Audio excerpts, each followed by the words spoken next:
Hi and welcome to Tammy DeCaro Art. Thank you for stopping by today. This is a 32-inch bloom, which is a tabletop, and I'm testing the color arrangement. I used Sherwin color to go deep sea dive as my pillow. I ended up using 1 1/4 containers. This commission piece is a lot of bright colors, turquoise, lime green. All of the colors will be listed in the description, and I definitely learned a lot doing this process. This was a MDF board, 1 inch thick, 32 inches in size. I had it custom cut. When this is completely dry, it will get 2 coats of KS resin, and the information will be in the description as well on that. And I hope you enjoy the video. I'm really enjoying blooming big. The next one will be 36 inches.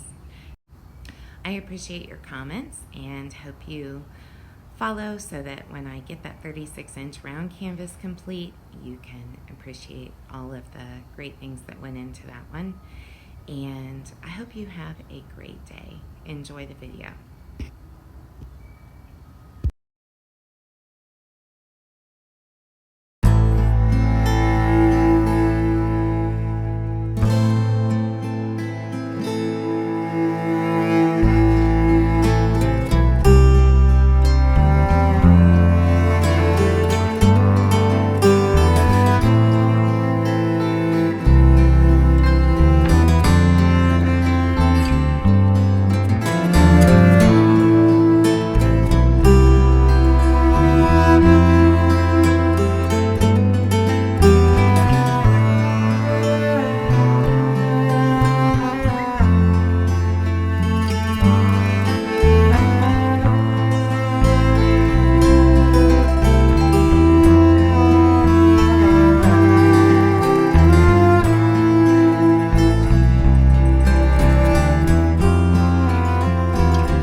Bye.